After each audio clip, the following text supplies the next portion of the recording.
அவரை வேண்டி வழிபடுகின்ற போது மீண்டும் அதிமுக உயிர் எடுப்பதற்கு உயிர்ப்பிப்பதற்கு வாய்ப்புகள் அதிகபட்சமாக இருக்கிறது. நிலை பெற்று விட்டிருக்கிறதா அல்லது மோட்சமடைந்து விட்டதா என்பதை நிறைய பார்க்கணும். ஸ்ரீ குருஜி அஸ்ட்ரோ டிவி நேயர்களே, உங்களை வணங்குகிறேன், வரவேற்கிறேன். சமீப காலத்தில் பார்த்தீங்கன்னா ஒரு பெரிய அதிர்ச்சியான தகவல்கள் தொடர்ந்து வந்து கொண்டிருக்கின்றன. என்னது அதிர்ச்சி, யாருக்கு அதிர்ச்சி என்று நீங்க கேள்வி கேட்கலாம். ஒரு மிகப்பெரிய வலிமையான சக்தியாக இருந்த ஒரு கட்சி, தமிழகத்தில் புரட்சி தலைவர் எம்ஜிஆர் அவர்களால் தொடங்கப்பட்ட கட்சி, 1977 அரியணையில் ஏறிய கட்சி. தொடர்ந்து பார்த்தீங்கன்னா புரட்சி தலைவர் எம்ஜிஆர் அவர்களும் சரி, அதன் பிறகு புரட்சி தலைவர் அம்மா அவர்களும் சரி, அரசியலை மிகச் சரியாகவே கொண்டு சென்று கொண்டிருந்தார்கள்.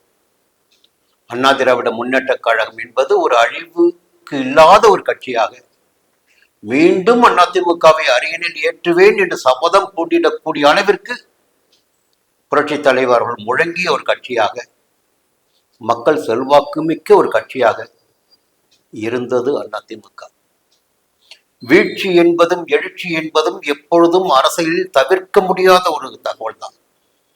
இன்றைய தினம் தோற்பவர்கள் நாளைய தினம் வெற்றி அடைவார்கள், நாளைய தினம் வெற்றி அடைபவர்கள் இன்று ஜெயித்திருப்பார்கள். இப்படி மாற்றங்கள் என்பது மாற்றிக்கொண்டே இருக்கும். அப்போ அண்ணா திராவிட முன்னேற்ற கழகத்தின் நிலை என்பது இந்த தேர்தலுக்கு பிறகு 2026 நடைபெற்ற சட்டமன்ற தேர்தலுக்கு பிறகு ஒரு கேள்விக்குறியாகவே மாறி இருக்கிறது. இதற்கு முன்னதாக நாம் ஒரு பார்வையை செலுத்த வேண்டும். புரட்சி தலைவி அம்மா அவர்கள் மறைந்த பிறகு ஆட்சி தொடர்ந்தது. ஆனால் அதன் பிறகு நடைபெற்ற ஒவ்வொரு தேர்தலிலும் அதிமுக தோல்வியைத்தான் தழுவி கொண்டு வந்திருக்கிறது. இது ஒரு அதிர்ச்சியான தகவல். ஒரு நேரம் பார்த்தீங்கன்னா ஆளும் கட்சியாக அண்ணா திராவிட முன்னேற்ற கழகம் இருந்த போது கூட நாடாளுமன்ற தேர்தலில் படுதோல்வி சந்தித்தது. அப்ப என்ன நடக்குது இந்த அண்ணா திராவிட முன்னேற்ற கழகத்திற்குள்? ஏன் இந்த தோல்விகள் கிடைத்துக் கொண்டிருக்கிறது? இதற்கு அந்த கட்சியின் பொதுச் செயலராக இருக்கின்ற எடப்பாடி பழனிசாமி அவர்கள் மட்டும்தான் காரணமா? இது பெரிய கேள்விக்குறிங்க. நல்லா யோசிக்கணும், எல்லாருமே யோசிக்கணும். அப்போ என்னுடைய பார்வையில் பார்த்தீங்கன்னா எடப்பாடியாருடைய ஜாதகம் சாதகமாக இருக்கு. இந்த நேரம் அவருக்கு சாதகமாக இருக்கு. நானே பேசியிருக்கிறேன். எடப்பாடியார் வெற்றி கோட்டை 8 வார்டு நானே பேசியிருக்கிறேன். அப்போ ஒரு நூலில் வெற்றி பெறுவார் கூட சொல்லியிருக்கிறேன். அவர் வெற்றி பெற்று விட்டார்.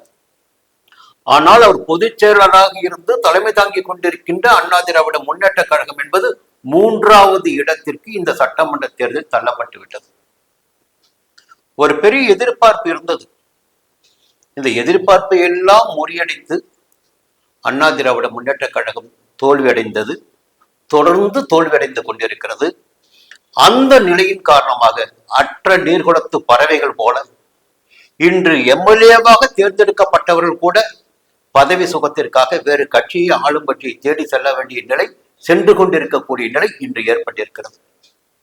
இது பொதுவான நிகழ்வு. அதே நேரத்தில் அண்ணா திராவிட முன்னேற்ற கழகம் ஒரு தோல்வியினை, மிகப்பெரிய சங்கடத்தினை இந்த நேரத்தில் சந்தித்துக் கொண்டிருக்கிறது. ஒரு படுபாதாளத்துக்கு சென்று கொண்டிருக்கிறது என்றால் நிச்சயமாக உண்மையான வார்த்தையாக இருக்கும். இங்கே ஒரு விஷயத்தை எல்லாருமே பார்க்கணும். புரட்சி தலைவி அம்மா அவர்கள் மருத்துவமனைக்கு கொண்டு செல்லப்பட்ட பிறகு என்ன நடந்தது, ஏது நடந்தது என்பதெல்லாம் அது தனி பகுதி. அது நமக்கு தேவையில்லை. எப்பொழுது அவர் உயிர் துறந்தார் என்பதும் தனி பகுதி. நமக்கு தெரிவிக்கப்பட்ட நேரம்தான் நமக்கு தெரியும். பொதுவாக புரட்சி தலைவி அவர்கள் பார்த்தீங்கன்னா ஒரு தனி மனுஷியாகவே இந்த ஜெகத்தை ஆண்டு, உற்றார் உறவினர் இல்லாமல் உயிர் துறந்து முடிந்த வரலாறு அந்த வரலாறு. அப்போ என்னுடைய ஆன்மீக பயணத்தில் நான் பார்க்கின்ற போது, எப்பொழுது ஒரு இறப்பு நேர்கிறதோ, அந்த இறப்பினுடைய அந்த உயிர் வெளியில் செல்கின்றதோ, ஆன்மா, உடலை விட்டு அந்த ஆன்மா நிலை பெற்று விட்டிருக்கிறதா அல்லது மோட்சம் அடைந்து விட்டதா என்பதை நிறைய பார்க்கணும். இப்ப நடைபெற்றுக் கொண்டிருக்கின்ற நிகழ்வுகளை பார்க்கின்ற போது புரட்சி தலைவி அம்மா அவர்களுடன் இருந்தவர்களுடைய நிலை, அன்றைய தினம் முதன்மையாக இருந்தவர்கள் அம்மா சசிகலா அம்மையார் அவர்கள், ஓபிஎஸ் அவர்கள், தொடர்ந்து சசிகலா அம்மையாரால் முதல்வராக்கப்பட்ட பழனிசாமி அவர்கள். இந்த மூவருடைய நிலையினையும் சமீப காலத்தில் நாம் பார்க்கின்ற போது, ஆன்மீக ரீதியாக பார்க்கின்ற போது பெரிய வெற்றி என்பதெல்லாம் கிடையாது. அம்மா இருந்ததற்கு பிறகு அவர் பெங்களூருக்கு போனாங்க சசிகலா. ஓபிஎஸ் உடைய நிலையை பார்த்தீங்கன்னா இறங்கு முகமாக மாறிச்சு. இபிஎஸ் அவர்கள் பார்த்தீங்கன்னா அந்த நேரத்திற்கு பிறகு அந்த ஆட்சியை காப்பாற்றி கொடுத்தார். அப்பொழுது அமைந்த ஆட்சியை 16 அமைந்த ஆட்சியை காப்பாற்றி கொடுத்து வெளியில் வருகின்ற போது அதன் பிறகு அவரால் வெற்றி எட்ட முடியவில்லை. இப்ப இதையெல்லாம் கூர்ந்து கவனிக்கின்ற போது ஒரு சந்தேகம் என்பது இருந்து கொண்டிருக்கிறது.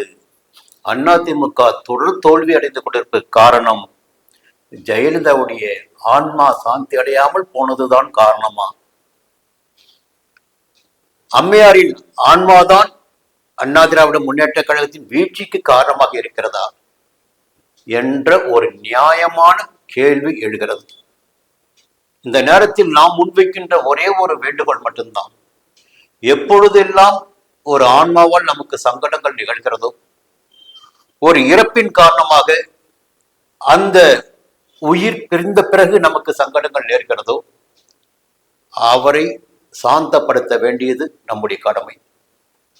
அப்போ நம்முடைய வீட்டுல பாத்தீங்கன்னா நம்ம முன்னோர் இறந்து விட்ட பிறகு நம்ம என்ன பண்ணுவோம்னா, அவர்களுக்குரிய திதியினை அறிந்து அவளை சாந்தப்படுத்துவது என்பது, அவளுக்கு உணவு வழங்குவது என்பது நாம் செய்து வருகின்ற பணியாக இருக்கும். அப்போ அந்த அம்மையார் எந்த நிமிடத்தில் உயிர் துறந்தார் என்பதை சரியாக அறிந்து அந்த திதியினை தெரிந்து கொண்டு, அந்த திதியில் என்னுடைய ஒரே ஒரு வேண்டுகோள் மட்டும்தான், சசிகலா அம்மையார் அவர்கள் ஒரு உடன்பிறவா சகோதரி போல இருந்தவர். ஓபிஎஸ் அவர்கள் அம்மையாரால் கவனிக்கப்பட்டவர், வளர்த்து விடப்பட்டவர். அம்மையாருடைய ஆட்சியை எடுத்து கொண்டு சென்றவர் இபிஎஸ் அவர்கள். இவர்கள் மூவரும் அம்மாவிற்கு தொடர்ந்து பார்த்தீங்கன்னா என்னவெல்லாம் செய்ய வேண்டுமோ, இறுதி சடங்கு முடிந்த பிறகு, ஒரு ஆண்டு கடந்த பிறகு எதையெல்லாம் நாம் செய்ய வேண்டுமோ அதை இவர்கள் செய்ய வேண்டிய வாரிசு கிடையாது அவங்களுக்கு. அப்போ வாரிசுகளாக இவர்கள் இருந்து அவரை வேண்டி வழிபடுகின்ற போது மீண்டும் அதிமுக உயிர் எடுப்பதற்கு, உயிர்ப்பிப்பதற்கு வாய்ப்புகள் அதிகபட்சமாக இருக்கிறது. அதிமுக நிறைய மாற்றங்கள் ஏற்படும் வாய்ப்புகள் இருக்கிறது. முன்னேற்றத்தை நோக்கி செல்வதற்கும் வாய்ப்புகள் இருக்கிறது. அந்த ஆன்மாவை திருப்திப்படுத்த வேண்டும், அந்த ஆன்மாவை சமாதானப்படுத்த வேண்டும். நீயே கதி என்று வேண்டுதல் வைக்க வேண்டும். அப்போ படையலிட்டு சரியான திதியினை அறிந்து வேண்டுவதன் வழியாக அண்ணா திராவிட முன்னேற்ற கழகத்திற்கு மீண்டும் ஒரு வாய்ப்பு ஏற்படும் என்ற நம்பிக்கையை இங்கே பகிர்கிறேன். இதை அனைவரும் புரிந்து கொண்டிருப்பார்கள் என்று நம்புகிறேன். என்னன்னா, ஜாதகத்திற்கு அப்பாற்பட்டு பார்த்தீங்கன்னா ஆன்மீகம் சார்ந்த விஷயத்தை பார்க்கணும்.